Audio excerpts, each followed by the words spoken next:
Pour mon trading de CFD, je veux une plateforme différente. Des graphiques personnalisables, une exécution rapide, des spreads serrés, avec un acteur reconnu présent en France. Trader différemment avec CMC Markets.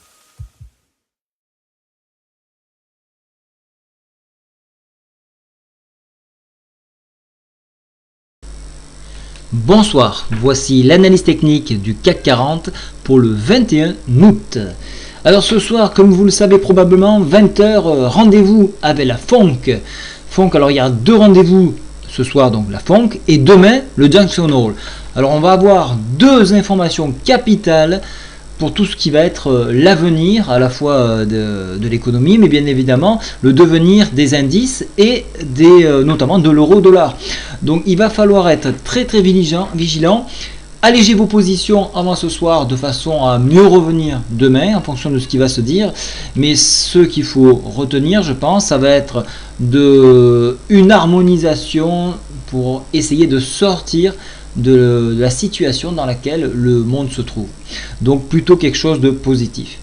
Alors maintenant je viens sur le CAC 40. Le CAC 40, des rendez-vous demain, indice PMI français et allemand notamment. On aura les inscriptions au chômage à 14h30 aux US. Voilà les trois rendez-vous qu'il faut retenir pour demain. Bien évidemment le Jackson Hole, mais ça sera en after. Qu'est-ce que je vous avais dit hier? Je vous avais dit attention, risque de pullback en raison de l'impossibilité de franchir cette zone. Alors pour ceux qui ont bien écouté la vidéo, parce que je sais qu'il y a des gens qui se trompent un petit peu, qui n'entendent pas tout, n'hésitez pas à repasser la vidéo.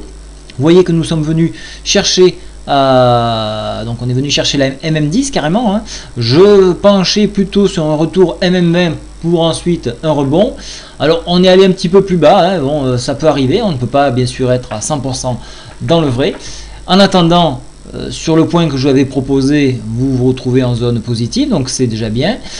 Ce que l'on peut remarquer, ce que j'ai tracé actuellement, c'est un support qui est en train de naître ici. Donc on va s'aider de ce support là pour travailler l'indice. Alors on a à la fois ce support là, on a à la fois la MM10. Voilà deux points qui sont importants à mon avis et qu'il faudra préserver pour éviter une déroute et retomber beaucoup plus bas sur donc par exemple les 4209 et les 4160 en cas d'enfoncement donc de la MM10 ici, qui correspond également à un retracement Fibonacci ici à ce niveau sur 4221 points. En cas bien évidemment où l'on préserve la MM20, ce qui est encore le cas actuellement, on pourrait venir chercher à casser cette oblique ici à 4261 et à ce moment là on pourrait envisager une montée en puissance sur cet indice et aller chercher alors sur des retracements ici là les 4277 et les 4278, hein, donc ce sont deux points très proches. Pardon, 4267 et 4277. Mais une fois qu'on a débordé à ce niveau-là, rien ne nous empêche bien évidemment de viser le nombre d'or ici à 4293. Pour l'instant, au vu de cette mèche, donc de ce rattrapage, on voit bien que les bulles sont ici, ils défendent cette zone. Il n'y a pas de réelle inquiétude pour l'instant à casser vers le bas. Comme je vous le disais, on est là, on le revoit tout de suite par le stochastique, on essaie de refroidir les indices avant des événements importants, événements majeurs comme la FONC et le Jackson Hole.